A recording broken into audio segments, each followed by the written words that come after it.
kita undang untuk merapikan ini. Tapi sampai 1 Februari 2026 masih geger malah 11 juta.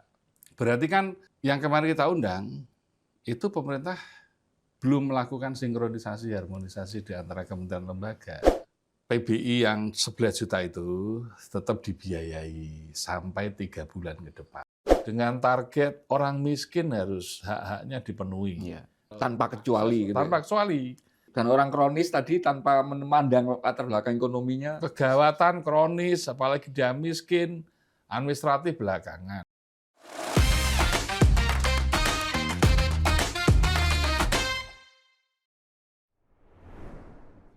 Salam Pancasila.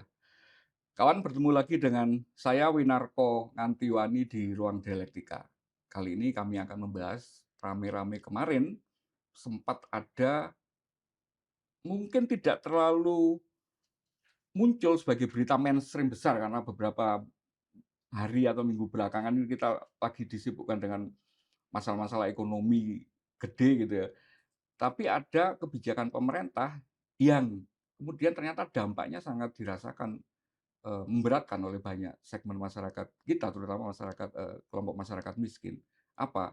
Pergeseran pola administratif data kependudukan yang data kemiskinan yang berasal dari Kementerian Sosial geser ke BPN, yang kemudian itu berdampak ada banyak masyarakat yang tadinya diberi jaminan SBI oleh pemerintah, hari ini kemudian dianggap tidak masuk. 11 juta yang terdampak secara langsung. Dan ada ratusan ribu orang yang membutuhkan penanganan kesehatan mendesak, yang itu kemudian tiba-tiba ketika mereka kemarin biaya untuk berobat itu gratis, hari ini harus diharuskan membayar karena mereka masuk kategori itu. Karena itu untuk membahasnya kekisruhan ini, dan per hari ini sebenarnya sudah ada pertemuan dengan DPR dan pemerintah untuk menyelesaikan ini, dan kita tanya lebih detail hasil pertemuan itu dengan salah seorang anggota Komisi 9, Bapak Edi Wuryanto. Salam Pancasila. Salam Pancasila. Selamat datang di Ruang Dialektika untuk yang pertama kalinya. Terima kasih diundang, Mas Wijanarko. Banyak orang masih bingung, ini Pak Edi Wuryanto itu apanya Pak Bambang Wuryanto? Ya. Sama-sama Jawa Tengah gitu. Ya. Sama-sama Jawa Tengah. Sama-sama Jawa Tengah. Sama-sama lahir di bulan purnama. Nama Wuryanto itu nggak asing gitu kan di Jawa Tengah itu kan. Jadi Wuryanto itu orang yang lahir di tanggal 15. Tanggal bulan. Wajahnya cerah berarti. Ya, begitulah. Bantu kami untuk memahami rame-rame tentang SBY kemarin itu. Apa sih sebenarnya yang terjadi itu? Ya pasti gaduh, karena menyangkut 11 juta orang yang selama ini menerima PBI, JKN, tiba-tiba dinonaktifkan. Pasti gaduh. Nah, kegaduhan itu banyak muncul di masyarakat. Setiap saya ke Dapil, keluar nomor 1 itu. Mengapa kok PBI saya tiba-tiba nonaktif? Pertanyaannya itu. Nah, itu dibuat oleh istana sendiri, karena perubahan DTKS ke DTSen, ini kan instrumen baru kan. Ya. Dijelaskan dulu, DTKS itu apa, DTSen itu apa? Jadi DTKS itu dulu adalah pendataan milik Kemensos untuk salah satunya yang menerima PBI. Nah, kemudian dari DTKS, Pak Presiden Prabowo merubah menjadi DTSen, Data Terpadu Sosial Ekonomi Nasional. Yang ini dikerjakan oleh BPS. Yang ini dikerjakan oleh BPS. Nah, tentunya dengan instrumen baru yang diharapkan bisa lebih presisi di dalam menentukan masyarakat itu masuk desil 1 sampai 10. Kenapa kok bisa lebih presisi? Bukannya DTKS itu mereka punya tenaga-tenaga pendamping PKH sampai ke desa-desa. Apa yang membuat DTSN ini lebih presisi? Ya dari DTSen kan nanti akan diketahui desil 1, 2, 3, 4, 5. 1, 2, 3, 4, 5. 6, 7, 8, 9, 10 dianggap mampu lah ya. Yang kita mau fokuskan kan 1 sampai 5. 1 itu sangat miskin, lalu yang 5 itu ya saya mengatakan pas-pasan. Ini yang berhak memperoleh PBI JKN. Nah, saya sebetulnya bagus sih, dan itu harus dilakukan karena memang Dasarnya PP 76 2015 yang namanya data PBI itu harus betul-betul tepat sasaran. Jangan sampai orang kaya masuk inklusi, orang miskin malah tidak masuk eksklusi. Ini yang harus dirapikan. Dulu di 2019 ada 27 juta data yang tidak valid. Kemudian turun terus sekarang 11 juta. Nah, 11 juta ini diharapkan betul-betul valid dan tepat sasaran. Oleh karena itu Mensos tidak salah, karena memang di PP 76 itu data itu harus selalu dievaluasi setiap 6 bulan sekali. Karena ada Kan perubahan-perubahan ya, demografi kan kan? orang semula miskin, usahanya hidup jadi Ya. mampu. Orang usahanya bagus, bangkrut jadi miskin. Nah, Atau pergeseran ada yang meninggal, sakit atau ada yang meninggal. meninggal dan lain-lain itu setiap 6 bulan harus selalu Ya. diperbaiki. Tapi perubahan mendasar DTKS ke DTSN itu memang instrumennya berubah. Apa yang parameter Indikatornya apa? berubah, Nah, ya apa yang instrumen itu kemudian secara signifikan membedakan Ya DTKS? ada beberapa indikator lah di DTSN itu. Yang lalu 11 juta itu dianggap tidak Mampu. termasuk 1 sampai 5. Itu Jadi keluar dari persoalannya. kriteria itu. Nah, yang jadi masalah adalah itu tidak disampaikan kepada masyarakat. Jadi masyarakat nggak tahu dia Sebentar, Bung, itu kapan mereka mendapatkan data pembaruan DTSN yang kemudian ada 11 juta? Ya kan Mensos membuat peraturan nomor 3 tahun 2026 itu berlaku efektif kan 1 Februari. Ya. Prosesnya sudah agak lama sebetulnya ini. Sudah kami Oke. undang di Komisi 9, BPS, lalu Kemensos, lalu Kemenkes, DJSN, BPJS, kita undang semua. Jadi bukan baru ketahuan kemarin. Enggak, kemarin 7,2 juta. Itu udah geger kan. Kita undang untuk merapikan ini. Tapi sampai 1 Februari 2026 masih geger malah 11 juta. Berarti kan yang kemarin kita undang, itu pemerintah belum melakukan sinkronisasi, harmonisasi di antara kementerian lembaga. Itu carut-marutnya di situ. Dan tidak memberitahu ke publik juga tentang Dan tidak itu. memberitahu ke publik. Publiknya tahu setelah dia sakit, ke rumah sakit, merasa punya PBI, non-aktif, bingung kan dia. Oh marah pasti. Siapa yang dimarahi? Perawat.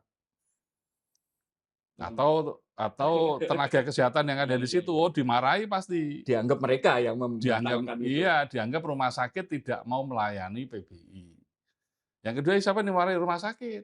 Bahkan ada kok yang sampai rumah sakitnya masuk media sosial, bahkan ada yang mau nuntut, seolah-olah membedakan ini saya PBI nggak dilayani. Yang disalahkan itu siapa? BPJS. Karena dianggap yang memutus BPJS, padahal BPJS hanya menerima data. Ini kan soal hulu kan, soal data kan ada di apa namanya Kemensos kan, Ya. dan ada di apa BPS. BPS kan itu. Nah ini jadi persoalan data ini dari dulu sampai sekarang ternyata masih jadi persoalan. Harusnya gimana idealnya? Toh itu pun juga nanti nggak hanya kebutuhan sekarang kan, karena tadi Bung Edi bilang 6 bulan sekali data itu memang tetap harus Betul, diupdate kan. betul. Nah idealnya itu gimana menyampaikan ke publik, terutama yang terdampak itu kan? Ya mestinya Kemensos itu dan seluruh perangkat dinas sosial di kabupaten kota itu di dalam melakukan pendataan, dia harus kunjungan dong ke keluarga, ke rumah, dia melihat langsung fakta. Itu yang pertama, sehingga presisi betul Ya. instrumennya, tidak hanya instrumen survei. Itu yang pertama. Yang kedua, begitu tahu bahwa dia yang bersangkutan PBI ternyata mampu, kan harus ada penjelasan Ya. kepada masyarakat. Ya. Jadi dia sudah tahu sebelumnya ke rumah sakit, sebelum ke layanan kesehatan itu sudah tahu. Betul, bahwa Anda tidak lagi PBI, maka masyarakat kan pasti akan menyesuaikan kan. Oh, saya kalau tidak PBI berarti saya harus mendaftar mandiri. Berarti ada persiapan di situ. Lah itu nggak dilakukan oleh pemerintah. Yang ada main cut. Jadi di persepsinya Ganti harusnya memang itu proaktif pemerintahnya, bukan masyarakatnya yang harus mengupdate ini status saya. Kan kemarin ada seperti itu, katanya menyalahkan lah, salah kalian sendiri nggak tahu statusnya gitu. Berarti harusnya memang penyelenggara ini yang menyampaikan kepada masyarakat ya. Tugas hakiki pemerintah kan melayani. Melayani berarti dia harus yang proaktif. Iya. Sekarang Anda bayangkan orang miskin di daerah terpencil, kemudian dia suruh menggunakan pengecekan melalui online atau datang ke kantor BPJS, nggak mungkin. Mungkin. Nggak mungkin. Dengan tingkat pengetahuan mereka, akses mereka, nggak mungkin. Jadi yang punya infrastruktur kan pemerintah. Ada dinas sosial, ada camat, ada lurah. Berbagai media informasi banyak.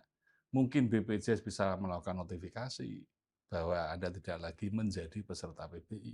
Kan banyak dilakukan. Lah ini yang tidak dilakukan oleh pemerintah. Sehingga masyarakat kaget. Lebih-lebih kan ini muncul ketika 200 PBI yang menderita gagal ginjal, yang dicuci darah. Iya. Ya, padahal itu rutin kan, sesuatu yang harus Lalu dilakukan tiba-tiba datang ke rumah sakit, nggak dilayani. Anda bisa bayangkan, orang dengan gagal ginjal itu seminggu saja melewati batas cuci darah, darahnya itu mengalami asidosis, Iya. keasamannya meningkat. Iya. Seminggu itu pasti otak nggak berfungsi dengan baik, jantung, paru, dipastikan meninggal. Ini kan ironis. Ini yang dampak langsung ya. Iya, iya. Ini yang muncul di media yang keras kan karena 200 penderita gagal ginjal lalu tidak tercover lagi. Ini kan baru kemudian pemerintah gelagapan. Belum lagi misalnya kemoterapi. Belum lagi misalnya penderita thalassemia. Belum lagi penderita leukemia. Iya. Belum lagi penderita HIV/AIDS. Jadi selain gagal ginjal masih banyak lagi. Kategori-kategori yang mendesak itu ya. Oleh karena itu sebetulnya dari kesepakatan pemerintah dengan DPR yang masuk PBI selain desil 1 sampai 5, masyarakat yang menderita penyakit kronis dan masyarakat yang menderita kegawatan akut yang mengancam keselamatan hidup. Itu Itu tetap dijamin. nggak pandang bulu, itu harus dijamin. Oke. Nggak boleh rumah sakit menolak karena itu menyangkut nyawa orang. Itu di situ. Nah, Jadi kalau penyakit-penyakit kronis tadi sifatnya universal ya, tidak bergantung kondisi ekonomi ya dia. penyakit kronis seperti gagal ginjal kan kronis. Dia hidupnya sangat tergantung pada hemodialisis, cuci darah. Nah itu yang nggak dilakukan dengan baik komunikasi antara pemerintah dengan masyarakat. Jadi ini soal pemberi layanan dan penerima layanan. Ini soal komunikasi. Padahal pemerintah punya infrastruktur yang demikian kokoh. Nah kalau itu dilakukan dengan baik, masyarakat menyadari kok, oh saya sudah mampu, saya ini masuk dikeluarkan. Itu memang sudah akurat benar bahwa 11 juta tadi itu sudah memang tidak memenuhi kriteria desil 1 sampai desil 5 tadi. Nah perubahan DTKS ke DTSEN kan tujuannya apa? Kan ingin membuat data itu presisi. Kalau masih nggak presisi, berarti dipertanyakan dong. Kan kita ingin orang mampu keluar dari PBI. Iya, iya. Lalu orang miskin yang tidak masuk PBI, masuk ke PBI. Itu kan melalui DTSEN. Jadi kalau sampai sekarang pemerintah masih gagal di dalam menciptakan instrumen itu, ya berarti pemerintah gagal mengawal rakyat miskin memperoleh PBI. Padahal Undang-Undang Dasar kita, kesehatan itu hak rakyat. Orang miskin itu kewajiban negara. Nah, sekarang yang kita bicarakan orang miskin di 1 sampai 5. Oke. Jadi kalau sampai datanya tidak valid, berarti kegagalan pemerintah di dalam menjamin hak orang miskin memperoleh akses layanan kesehatan. Kan tidak boleh satu orang miskin sakit mikir biaya. Kan amanah undang-undangnya begitu. Satu orang miskin sakit, dia mikir biaya. Karena itu dulu sejarah lahirnya Ibu Megawati ngeyel sekali soal Undang-Undang SJSN 2004 sebagai pondasi. Tujuannya kan advokasi bagi orang miskin. Iya. Lalu Pak SBY melahirkan Undang-Undang BPJS di 2014 kan untuk itu. Lalu sekarang mestinya penyempurnaan dong sistem jaminan nasional kesehatan kita. Itu intinya. Nah, akhirnya ribut kan.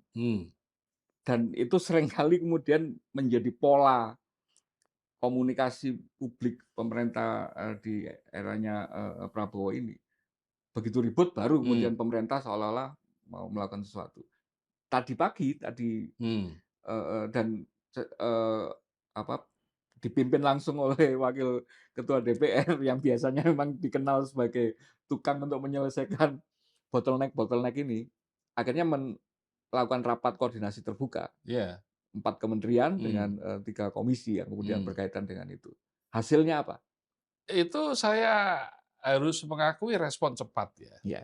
Karena kalau ini nggak segera diselesaikan menjadi bola liar. Iya. Satu, PBI yang 11 juta itu tetap dibiayai sampai 3 bulan ke depan. Oke.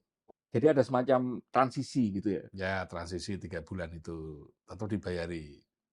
Yang kedua, sepakat pakai DTSN sebagai satu data tunggal. Maka siapa yang diperintah? Satu, Kemensos, dua BPS, tiga pemerintah daerah, tiga BPJS untuk merapikan DTSN. Berarti kan ini perbaikan data kan, selama 3 bulan ke depan ini. Jadi Berat biar tidak ada lagi orang protes, "Saya merasa masih miskin kok harusnya sekarang." 3 bulan lagi ke depan tidak ada Ya. protes. Kalau pemerintah menjalankan dengan baik ya. Nggak ada lagi orang miskin sampai nggak dapat akses, itu nggak lagi. Nah yang ketiga, kita diminta untuk, kita sepakat ya, untuk mengoptimalkan APBN, anggaran, untuk mendukung itu. Nah yang keempat, memang BPJS harus menyampaikan notifikasi kepada masyarakat. Jadi pemberitahuan ke masing-masing orang, Iya, bukan hanya pengumuman terbuka gitu nggak ya? boleh by name, by address. Kan yang punya data itu BPJS. Meskipun dia memperoleh data nonaktif itu dari Kemensos, tapi kan yang data itu formatnya kan ada di BPJS. Oke. Nah, BPJS tinggal menotifikasi aja bahwa Anda 3 bulan ke depan misalnya ya, tidak lagi menjadi peserta PBI. Tapi kan masyarakat tahu, by Nah, name, by ini address. penting ini di-highlight. Jadi kalau misalnya dalam waktu 3 bulan ke depan, saya selaku pemegang PBI hari ini misalnya nggak dapat pemberitahuan apa-apa dari, BPJS, berarti status keanggotaan saya tidak berubah? Ya tetap nonaktif toh kalau sudah dinyatakan Oh enggak, maksudnya nonaktif. kalau saya sekarang masih masih aktif ya, masih Mhm, masih dinyatakan mendapatkan PBI. Artinya mhm, kan masuk kategori desil sampai mhm, 5 tadi. mhm. Dan 3 bulan ke depan saya nggak ada surat apa-apa, nggak ada pemberitahuan apa-apa dihubungi oleh BPJS, "Pak, keanggotaan saya sudah nonaktif, ngurus yang lain dan sebagainya." Berarti kalau misalnya 4 bulan berikutnya, bulan keempat saya ke rumah sakit, nggak ada alasan itu ditolak oleh Ya itu BPJS. kelalaian BPJS untuk melakukan notifikasi, tapi raw input-nya, datanya kan tetap dari Oke, BPS Kemensos. oke. Nah sekarang tinggal kita berharap, kita kawal nih, BPJS harus banyak melakukan notifikasi. Iya, Di samping edukasi publik secara masif ya, secara umum boleh, tapi secara person tetap harus dilakukan. Saya kira ini bentuk tanggung jawab moral BPJS kepada peserta PBI yang dinonaktifkan. nah, sekarang agak detail ke kategori tadi. Ini juga Hmm, biar edukasi ke publik. hmm. Sebenarnya siapa sih yang masuk kategori desil 1 sampai 5? Terutama yang 5 lah. Ya karena kemudian hari ini kan yang muncul di berita di media itu kondisi ekonomi semakin parah seperti ini, banyak banyak PHK, banyak usaha tutup, kok malah banyak yang dianggap lolos gitu, dianggap dianggap naik kelas gitu. Itu kan masih membingungkan. Sebenarnya kalau ngomong kriteria detailnya itu seperti apa sih? Di masing-masing terutama yang desil 4, 5 lah yang itu seringkali kan yang mengalami pergeseran itu. Ya ada instrumen itu, saya nggak terlalu hafal ada penghasilannya berapa itu, satu berapa, 2 3 berapa, sampai 5 sampai 10 lah, itu ada beberapa indikator lah. Ya, Saya kira ini instrumen BPS ya.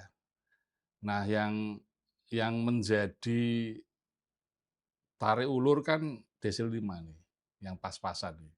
Kadang-kadang merasa aku nggak mampu kok, tapi nonaktif. iya, Yang 5, 4, 5 ini ya, yang jumlahnya desil 5 itu sekitar 25% dari jumlah penduduk. Berarti sekitar 27 juta lah. oke. Kalau yang miskin sekitar 23,36 lah. Yang desil 4, 67,69 lah. Jadi sebetulnya kalau melihat kemampuan negara total kan ada 96,8 juta. Iya. Itu platform untuk PBI JKN ya.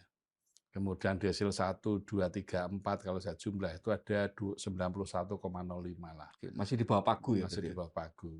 Nah, sekarang yang desil 5 tambahlah sekitar 27 juta. Jadi total sekitar 117 juta lah. Nah, sekarang persoalannya lagi kan dulu selebih dari 96,8 yang selebihnya APBN APBN itu kan ditanggung oleh APBD.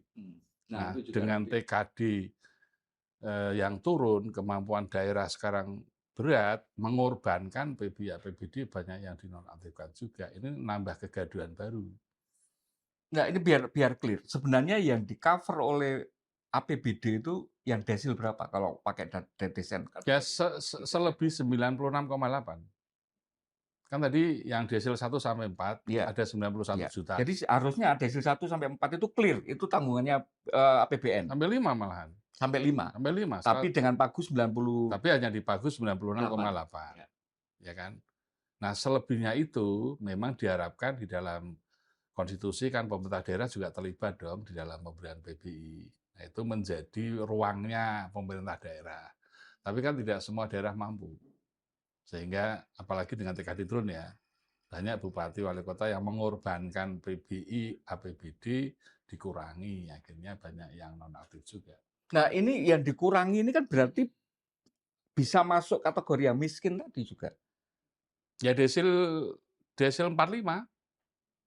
Desil 45. Kalau 67 udah nggak kita pikir lah, karena itu mampu kan ya. Nah, ya. Berarti Nah, di ruang itu. artinya yang tadinya itu di-cover oleh APBD kan mendapat dalam tanda petik perlakuan tidak setara gitu sesama warga negara. Gimana caranya kabupaten atau bupati itu menjelaskan karena sampean itu masuk di APBD nggak APBN meskipun sama dengan tetangga ini ekonominya kelihatannya sama, sampean nggak dapat yang bapak itu karena di cover APBN dapat. Ini kan jadi apa? Ruang untuk lagi-lagi ruang untuk masalah di bawah. Iya, pasti. Kalau lihat data ya, yang PBI APBN 14 itu mestinya clear semua lah. Nah, sekarang kan yang 5 kan, yang jumlahnya sekitar 27 juta tadi kan, nggak semua pasti tercover kan di PBI kan. Nah, Iya, itu iya. sumber kegaduhan. Oleh karena itu memang eh, detesan itu harus betul-betul presisi. Setiap penduduk by name by address, saya masuk desil berapa, jelas dulu. Sebagai dasar soalnya, dan itu harus diupdate setiap 6 bulan sekali. Dan itu kalau saya nggak tahu, BPS itu masuk mitranya Komisi 9. Komisi 8. Makanya itu Iya. saya mau Makanya Komisi 9 itu dapat hilir kan. Iya, dari hulunya yang Dari hulunya Komisi 8. Karena saya mau ngejar itu, BPS itu apa punya kapasitas untuk melakukan survei, bukan survei harusnya sensus kan. Iya.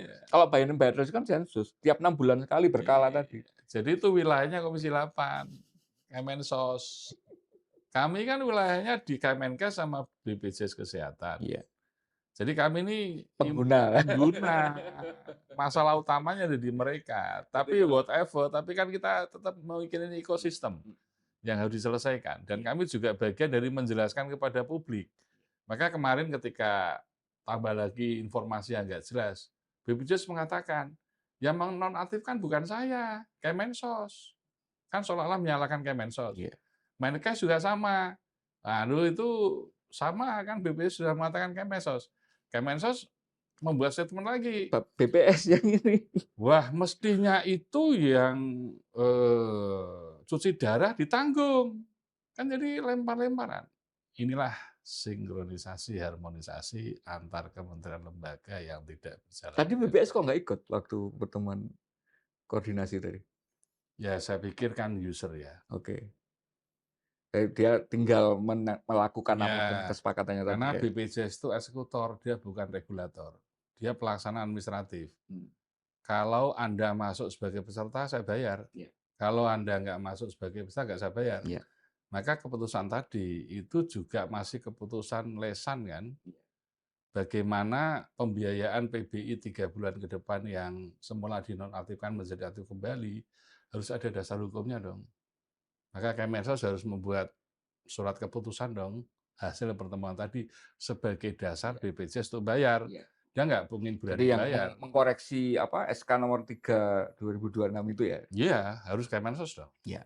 BPJS selagi ada regulasinya, harus dia tukang bayar. Nggak ada masalah.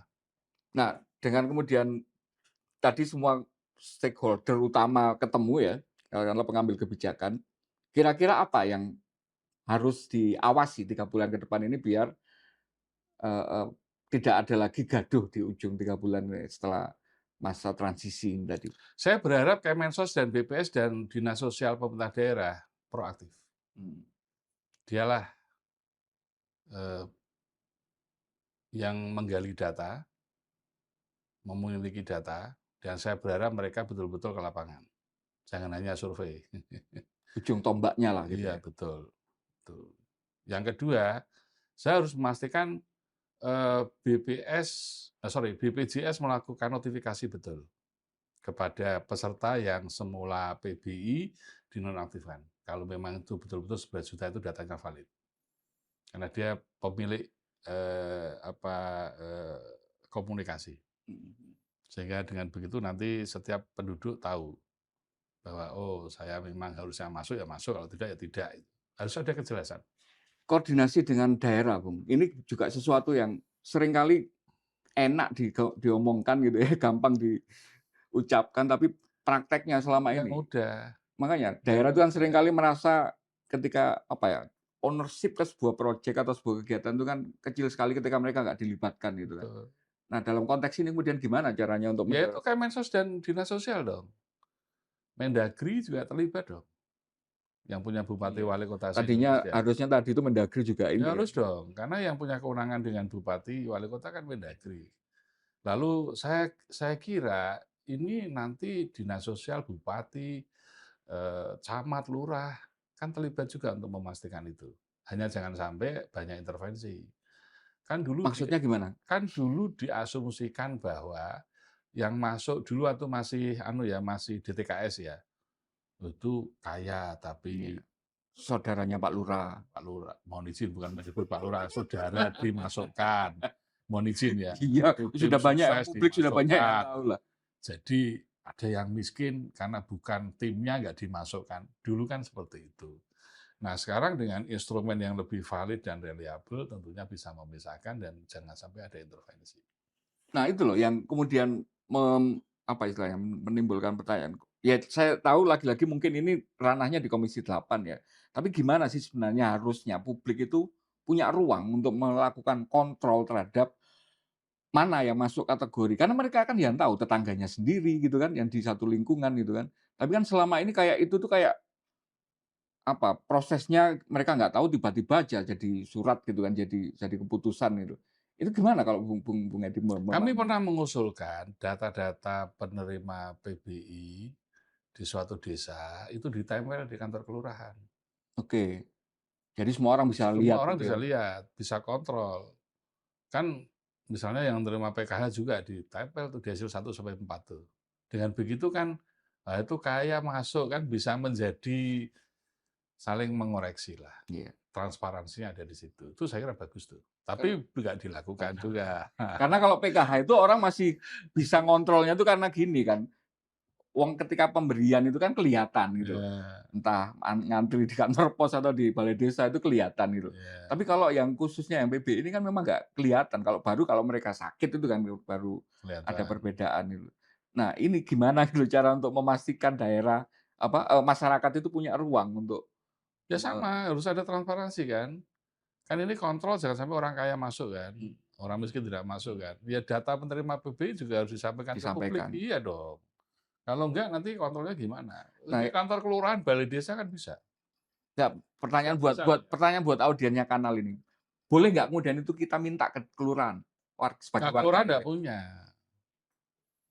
Yang punya dinas yang punya sosial. dinas sosial atau BPJS Para ya? lurah ini juga bingung juga, kadang-kadang dia juga jadi tempat curhatan, dimarahi orang juga ini lurah ini. Dia nggak tahu apa-apa juga kan, tapi marahnya warga kan, oh ini yang berarti yang mendata Pak Lurah. Iya, Bisa saja dia jadi iya, sumber, persis pelampiasan kemarahan. persis. Dan saya itu nemui banyak sekali dan itu rasanya tidak bisa kita salahkan, bahwa ketika kemudian entitas kita itu punya entitas pemerintah, ada seragamnya. Hmm, Dia nggak bisa membedakan dia itu pegawai Pemda, pegawai Dinsos, pegawai iya, provinsi, pegawai pusat, BPS misalnya, BPS itu bedanya sama Pak Cariknya itu apa, sama-sama seragamnya kan gitu kan. Dan di publik selama ini nggak bisa memahamkan bahwa pemerintahan ini banyak entitas gitu. Artinya kan harusnya tanggung jawabnya dari pemerintah untuk Iya. menyampaikan itu gitu. Ya makanya ini butuh koordinasi antara pemerintah pusat sama pemerintah daerah. Dinas sosial sampai level terkecil lurah. Harus ini. Kalau enggak, ya nanti masyarakat yang marah.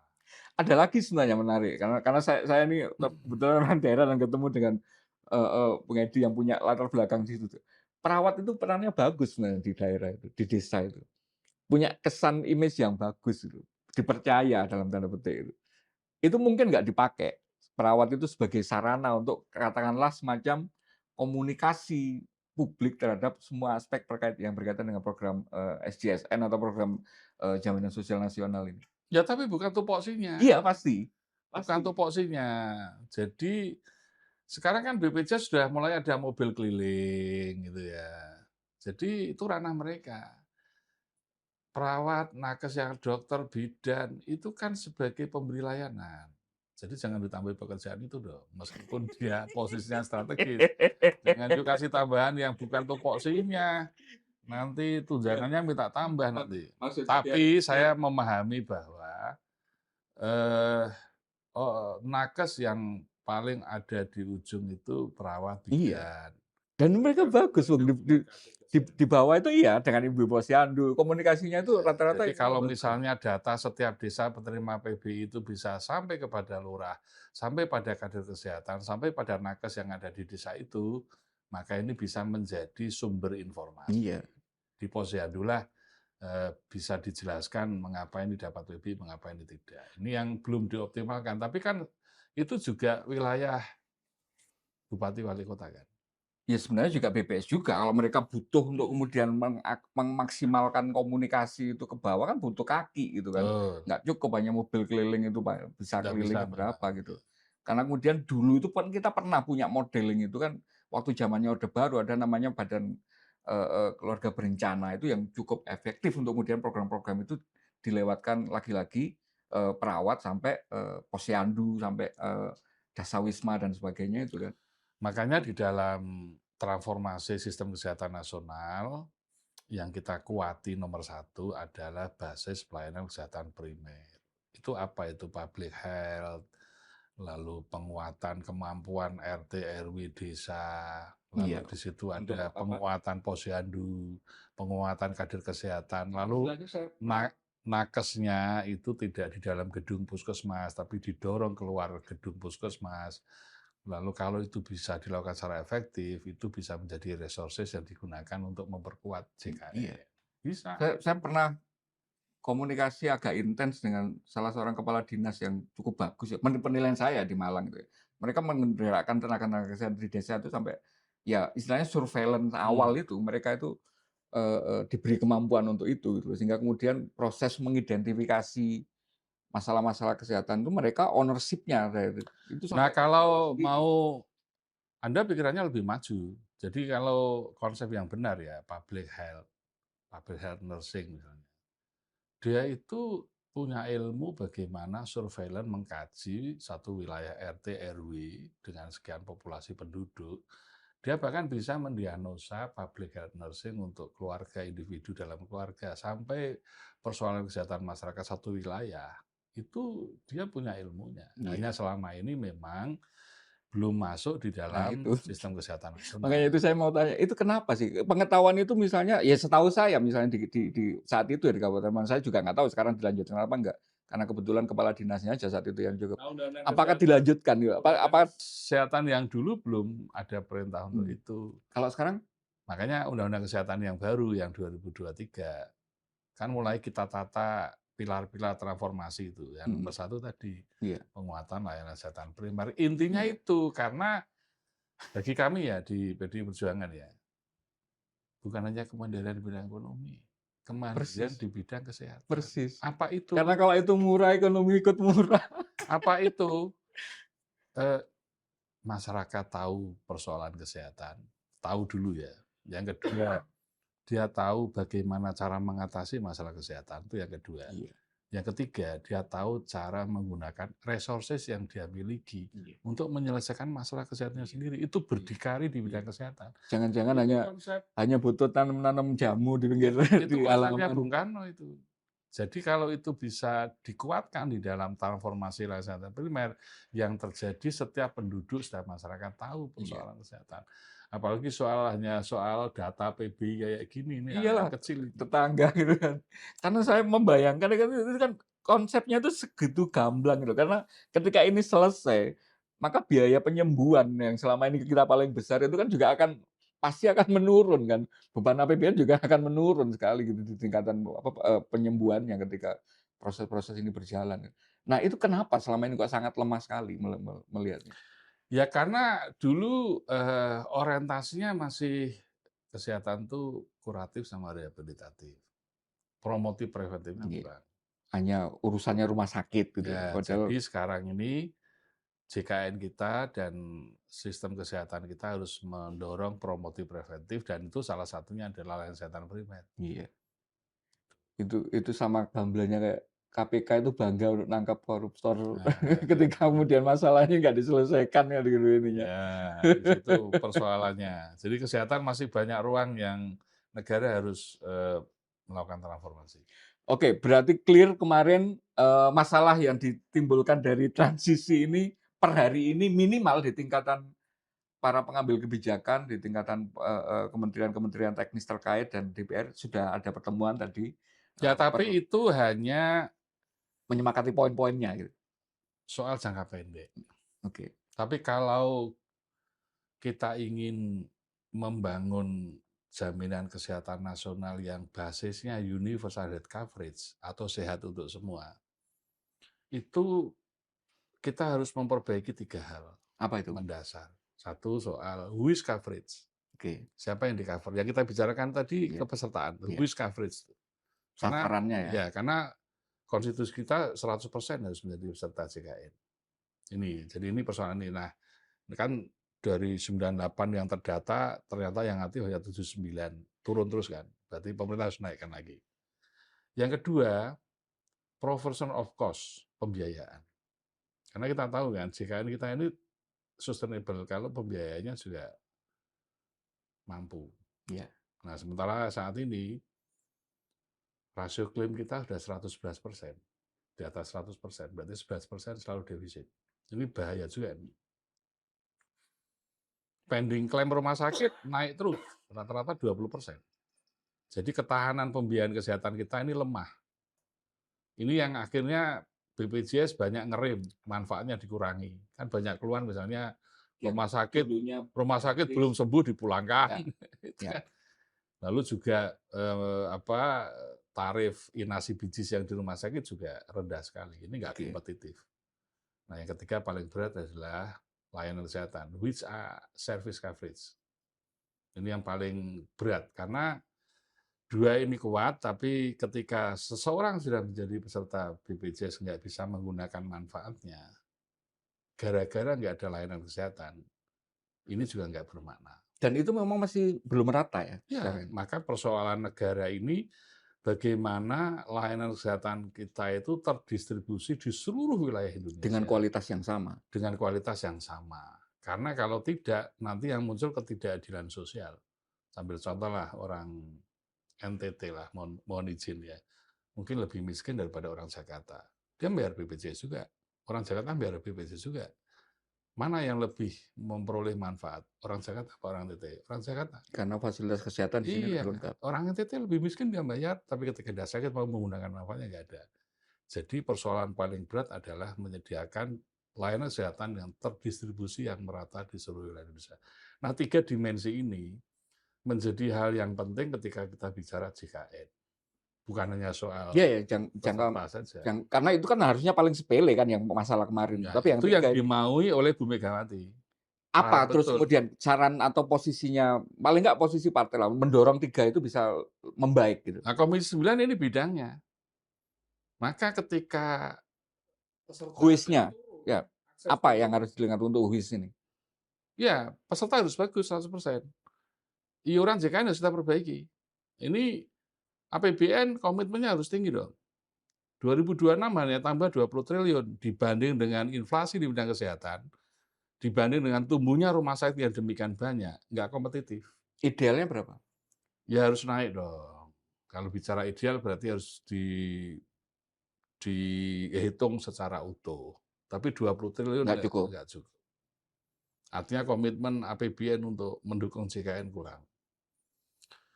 Nah, yang ketiga ini persoalan kesehatan, layanan kesehatan ini banyak hubungannya dengan SDM, dokter yang tidak merata, pendidikan dokter spesialis, macam-macam. Oh, ini kan persoalan semua di Komisi 9. Jadi tugas kami mengawal 3 dimensi ini baru sehat untuk semua. Yang ketiga tadi itu khususnya ada nggak ya ide terobosan itu yang kemudian untuk mempercepat proses itu? Itu kan memang ya nggak sebenarnya nggak cuma di Indonesia ketika geografis, tapi saya mau nyontohkan itu satu, Cina itu ketika mendorong perluasan, pengembangan desa itu, daerah-daerah terisolir itu dipaksa untuk merapat, sehingga kemudian mengurangi, eee, komposisi jumlah penduduk-penduduk yang posisinya itu berjauhan dari populasi utamanya, dari desa induknya itu. Nah, di Indonesia kan kondisi kayak gitu tuh kan di lapangan tuh masih sangat banyak. Ada desa misalnya di lereng pegunungan itu, desa kerajannya atau desa tempat balai desanya sama RW dusun-dusun itu kan jauh sekali ini. Tapi nggak pernah ada upaya apa-apa untuk kemudian melayani mereka dan pas praktis mereka ini hanya dari satu sisi administrasi desa. Kabupaten kan juga gitu, geografis kita, pulau dan sebagainya. Ada nggak sih terobosan untuk kemudian mengefisienkan distribusi ini? Orang sakit pertama kali kan datang ke dokter praktek, puskesmas, klinik, itu yang kita luaskan.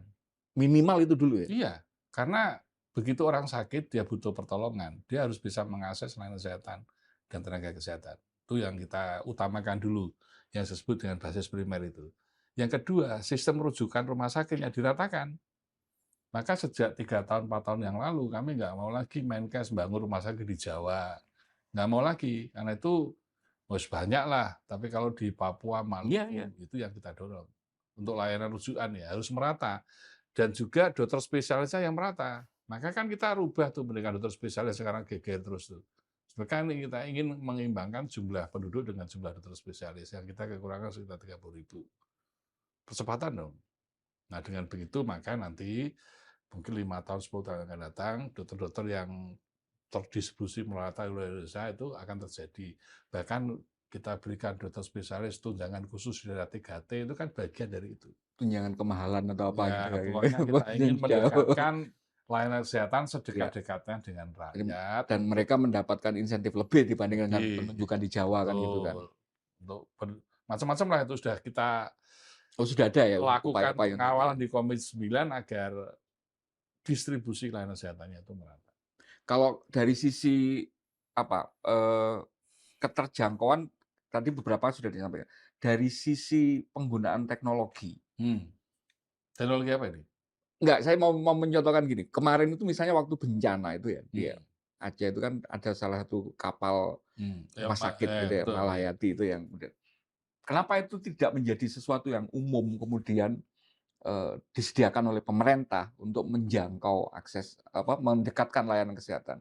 Karena saya begitu tahu berita itu tuh kayak inget, saya dulu pernah kuliah di Australia gitu ya, di pedesaan itu kayak tingkat puskesmas, ya kita mungkin tidak bisa meniru Australia, negara yang sudah maju gitu ya, itu disediakan ada akses untuk menghubungi helikopter untuk ketika tiba-tiba ada warganya yang agak jauh dari ini tuh.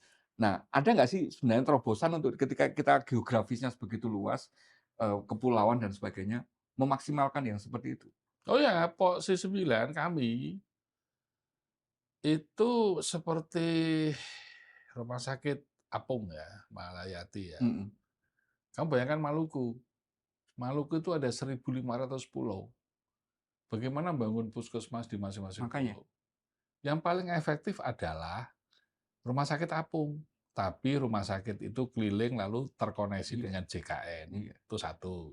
Dan dijadwal gitu kan Dan kemudian. dijadwal. Jadi dokter spesialisnya yang keliling.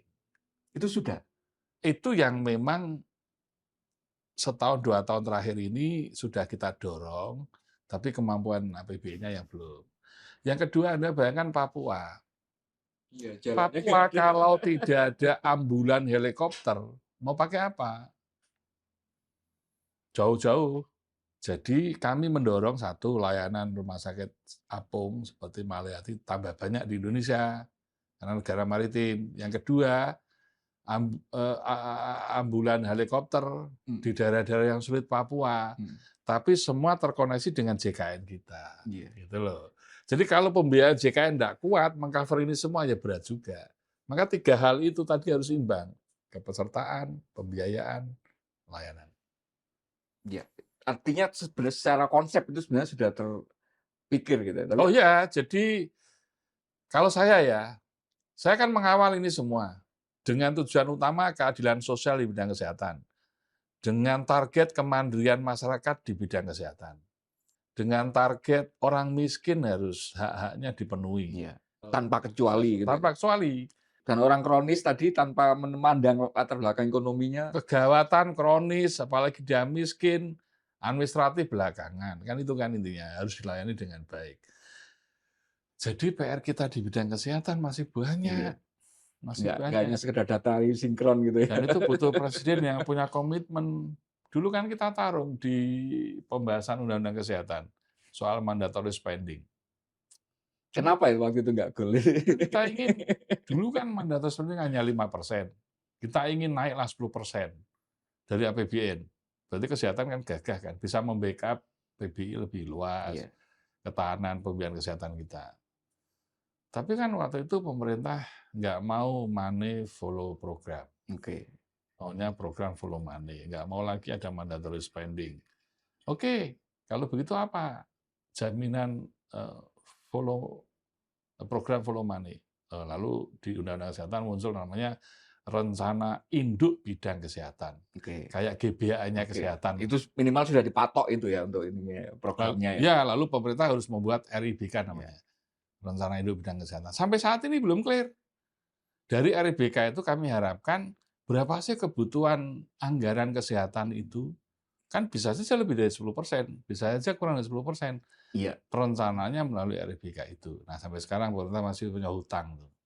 Soal RIBK ini yang sedang kami tunggu dan kami akan kejar terus. Ini harusnya Kemenkes yang Oh iya no, leading sektornya Kemenkes kan. Maka kamu tadi tanya, berapa sih ideal Iya, iya, iya. APBN untuk kesehatan? Iya, iya. Ya tergantung RIBK-nya bagaimana bunyinya kan. Dan itu masuk akal. Artinya mungkin ketika awal butuh gede banget kan gitu. Tapi ketika semakin orang kondisi kesehatannya Betul. membaik, maka akan semakin menurun kan gitu. Bisa saja dalam 1 tahun bisa lebih dari 10% Iya. untuk genjot Iya. layanan kesehatan yang merata, bisa Iya. saja. Iya. Itu maunya komitmen dulu Iya. bahwa program follow money, jangan Iya. money follow program. Kalau money follow program pendekatannya nanti ada duitnya nggak jelas penggunaannya juga sama saja kan. Saya pikir itu logik juga. Satu yang tadi agak selip saya nanyakan, yang program coveran pemeriksaan kesehatan itu pelaksanaannya gimana sejauh ini? Nah, cek kesehatan gratis itu manifestasi ingin mendorong promotif preventif. Oke. Ingin memetakan setiap penduduk itu resiko kesehatannya apa. Dia tahu dulu, sehingga dia bisa mengubah perilaku Iya. hidupnya, gaya Iya. hidupnya. Iya. Lalu bisa juga menjadi dasar pemerintah untuk mengintervensi, agar jangan sampai dia jatuh dalam kondisi penyakit yang Iya. berat. Kan Iya. itu intinya. Tapi kembali lagi, bahwa cek kesehatan gratis itu butuh kesiapan SDM, alat, teknologi. Pelaksanaannya sejauh ini gimana? Efektivitas katakanlah dari sasarannya berapa? Ya baru dilaksanakan secara seremonial. Orang yang penting tak periksa. Hasilnya seperti apa, datanya mau diapakan nanti. Baru sampai level itu. Belum sampai pada analisis data setiap masalah Iya. kesehatan Iya. masyarakat. Lalu setelah itu ada intervensi. Jadi jauh ya dari surveillance Masih gitu, jauh, masih jauh. Tapi kalau itu program populis bagus lah. Tapi kalau itu bagian dari ekosistem menyelesaikan persoalan kesehatan, Iya, iya. masih jauh. Makanya enggak, saya tuh penasaran itu sudah berjalan apa enggak gitu ketika Berjalan tadi seremonial tadi. seremonial, ya. Bahkan mohon izin, di beberapa tempat Anda tahu nakesnya tambah beban pekerjaan, dia nggak tambah intensif. Jadi, ya seremonial, pokoknya ada laporan. Ada juga yang seperti itu. Saya belum melihat kabupaten misalnya, yang mana Itu kepala bebannya APBN apa APBD? APBN. Tapi saya belum melihat misalnya, kepala dinas memiliki sistem dari CKG, lalu tak analisis Iya, TBC-nya iya, berapa, di mana, iya. desa Jadi mana, peta kesehatannya lalu satu dia kabupaten. punya semacam ruang kontrol. Oh, oh ini TBC ada sekian ribu pendudukku di sini, di sini, di sini. Lalu ini intervensinya BNN, BTS belum. Itu mana CKG? Tapi ya, Padahal kalau itu dilakukan dalam 1 tahun, kan tiap tahun clear, clear. Saya bandingkan dengan Cina misalnya. iya. Oh, Cina itu sudah smart healthcare.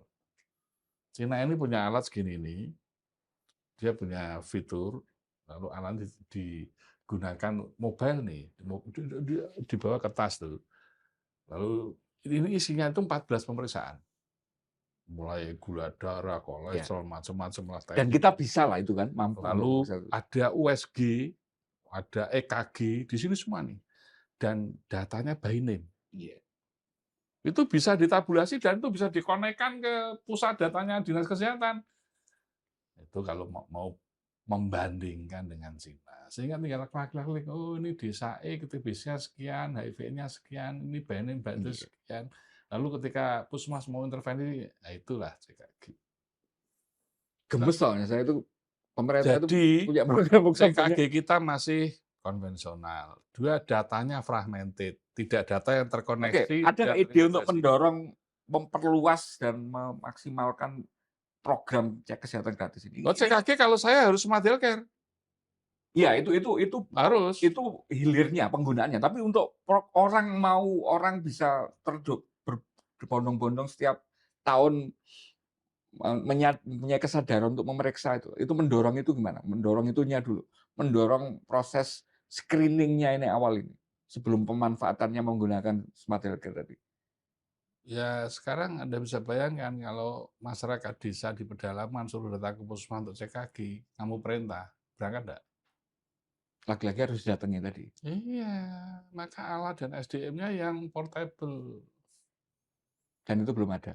Itu yang pertama. Yang kedua, Pak, kalau nanti saya ketahuan penyakitnya, saya malah tambah pusing, Pak. Saya nggak boleh merokok ini. Yang ketiga, setelah saya ketahuan, mau diapakan, Pak? Ini persoalan ya. Jadi, ya apapun itu saya hargai sebagai bagian dari naik kelas, bahwa yang dulu kuratif rehabilitatif sekarang sudah Ada mulai untuk masuk ke kuratif. Nah, promotif dan preventif. pertanyaannya mendorong dari kesadaran hanya untuk seremonial menjadi yang benar-benar dilaksanakan dan cover-nya benar-benar Yang universal benar tadi. kalau mau CKG ini alat SDM-nya datang ke posyandu, wilayah coverage, lalu di CKG. Iya, itu luar biasa ya kalau itu bisa dihidupkan semua. Dan saya yakin problem teknologi itu sekarang sudah nggak ada masalah. Nggak ada masalah. Karena itu sebenarnya bisa Dan lebih murah. sangat Kalau lebih Anda murah. gunakan alat ini, bahan medis habis pakainya lebih murah, lebih efisien, datanya nggak lari kemana-mana. Data Dan akan terkoneksi dan terintegrasi, dan by name, tinggal ngeklik, Pak Winarko, set, muncul tuh. Oh ini resikonya kena hipertensi, resikonya ini, resikonya ini. nyambung Bung Edi. Kalau itu nanti nyambung bisa jalan. Pak Winarko punya anak 2 sekolah SD sama SMP, dapat makanan bergizi gratis di akhirnya. Itu kan kalau mau gitu ya, melaksanakan ini gitu ya. Jadi banyak hal inovasi di bidang kesehatan yang kita harus ambil, tapi saya pahamnya berdikari di bidang kesehatan. Iya, Jadi saya harus memperkuat itu sepakat. basis masyarakat itu bisa menyelesaikan sendiri soal kesehatannya, tidak semuanya tergantung pada pemerintah. Itu sepakat. Karena kemudian rasanya kita sumber daya itu tidak hanya sekedar modal materi atau kapital gitu kan. Bahkan wisdom, kepercayaan bahwa kita itu bisa hidup sehat dengan jamu itu kan masih belum hilang dari kita. Di masyarakat modern itu masih proses itu harus mahal untuk menjelaskan. Tapi di kita itu kan warisan. Itu kan cultural heritage yang itu mahal sekali untuk kemudian. Padahal kalau itu berbasis organik, self sufficient homestead ditanam di halaman gitu kan. Selesai kan Ya, untuk basic ini. Nah, ya, masalahnya pemerintah nyadari nggak itu? ya. Jadi banyak PR yang kita harus elaborasi, di samping juga persoalan seperti TBC, seperti HIV/AIDS, seperti malnutrisi, stunting yang Iya. belum selesai. Ini persoalan masih banyak lah. Kalau nyambung sedikit aja yang kaitannya sama saya nggak masuk ke MBG, nanti kita tabel di terlalu mahal waktunya, Bung Edi, karena nanti saya pengen banyak ngomong MBG. Salah satu yang kemudian ya MBG itu kan menyelesaikan stunting katanya gitu. Hmm. Nah, ini kaitannya dengan pelayanan kesehatan untuk itu sebenarnya cukupkah? Atau ada memang harusnya intervensi lain di aspek, yang itu masuk di ranah kesehatan untuk menyelesaikan stunting ini? Jadi indikator keberhasilan MBG itu mau menyelesaikan apa? Kan ingin generasi kita sehat, yang kedua cerdas, untuk menuju generasi emas. Nah, berarti kalau sehat, lalu hubungannya dengan nutrisi, kan untuk mengatasi malnutrisi. Nah, malnutrisi yang paling berat itu kan stunting, yang mengancam generasi kita tidak kompetitif. Oke. Nah, sekarang kalau kita bicara malnutrisi, siapa kelompok risiko yang paling Yang paling miskin. malnutrisi? Satu, ibu hamil yang mengandung janin, dua, ibu melahirkan, menyusui, tiga, bayi baru lahir, baru anak sekolah. Oleh karena itu, kalau mau bicara menyiapkan generasi emas sehat, orang yang Intervensinya nggak paling nomor satu menerima MBG adalah ibu hamil, ibu menyusui, bayi baru lahir. Di situ, karena stunting itu hanya punya waktu 1000 hari kehidupan. Iya. Setelah itu otak menutup, otaknya kecil. Iya. Sudah nggak bisa diapa-apakan Nggak lagi. bisa apa-apa lagi. Sekarang stunting kita 19,8. Dari dulu 27, 24, 9,8, maunya 14. Intervensi apakah yang mau kita lakukan untuk mengatasi ini? PMT dalam bentuk roti kita sudah berkali-kali kasihkan, tapi nggak efektif. Roti tahu sendiri kita nggak bisa makan roti, gandum. Kacang hijau dulu waktu ini. Maka sebetulnya keberadaan SPPG ini semakin kita bisa mengelola intervensi nutrisi sesuai dengan lidahnya masyarakat untuk mengintervensi itu stunting. Iya. Dan Baru kemudian anak sekolah. Iya, paham. Sekarang pertanyaannya, anak sekolah kaya, anak orang kaya, ibu hamil miskin, milih mana kamu kasih? Orang kaya ngapain ngasih makan? Kalau kemarin mau nggak mau orang kaya, karena yang harus dibangun yang Iya. dekat dulu. Jadi kalau bicara proyek ini, maka arahnya kemana nih? Arahnya kemana? Kalau ini mengatasi malnutrisi, iya ke situ arahnya. Ya, itu isu yang memang masih banyak sekali yang ruang gelapnya bagi publik minimal Bagi gitu ya, publik. untuk memahami. Dan Apalagi di situ ada ahli gizi, itu jauh sekali. wakil-wakil direkturnya itu jenderal-jenderal semua. Jadi saya tetap mengarahkan MBG ini malnutrisi, stunting, sehat, cerdas. Kita tabel untuk pertemuan berikutnya. Oke. Tapi untuk hari ini minimal nyaman dulu kenal sama Bung Edi di Ruang Dialektika, karena saya berharap suara-suara untuk mengcounter program-program pemerintah khususnya di bidang kesehatan dan tenaga kerja juga ya. Ya, betul. Mitranya Komisi Iya. 9 ini ya. Iya. Nah, itu juga hari ini kan pertanyaan banyak Gen Z itu, Bang, 19 juta lapangan kerjanya itu mana gitu. Kan dijawab Pak Prabowo kemarin, 1 juta sudah disediakan MBG kan gitu. Ini kan nggak nyambung gitu. Tapi banyak sekali yang memang pengen kami diskusikan, tapi untuk sementara ini rasanya kita membahas ini tadi dulu. Mudah-mudahan sudah cukup jelas bagi publik bahwa harusnya problem bahwa masyarakat pemegang PBI yang tiba-tiba nggak bisa berobat lagi, per hari ini harusnya selesai, tidak ada lagi. Keputusan tadi menyepakati bahwa itu selama 3 bulan ke depan akan tetap dibayar apapun kondisinya, baru setelah itu nanti akan dilakukan verifikasi, mungkin pendalaman. Dan seperti yang disampaikan Bung Edi tadi, harusnya BPJS dan mungkin juga kerjasama dengan Pemda menyampaikan ke masyarakat yang terdampak secara langsung perubahan itu. Betul. Gitu kan, kalau kemudian masyarakat tidak harus proaktif, tapi pemerintah yang kemudian Proaktif. menyampaikan itu. Sehingga tidak ada lagi kasus berobat, Masyarakat ditolak. udah bayar pajak. Masyarakatnya udah bayar pajak. Pemerintahnya yang proaktif. Iya. Dan yang sangat good news itu tadi, terdengar ini tadi itu, cover-an untuk penyakit kronis, itu ternyata tidak berbasis, eee, kondisi ekonomi kan gitu. Dan kondisi yang mengancam, Kondisi yang kedaulatan mengancam kronis dan keselamatan. kedaulatan mengancam. Kedaulatan. Itu harus Ya, dilayani. harus dilayani. Bung Edi, terima kasih Thank banyak. you. Terima kasih. Sangat mencerahkan, sangat banyak yang unek-unek bisa disampaikan gitu.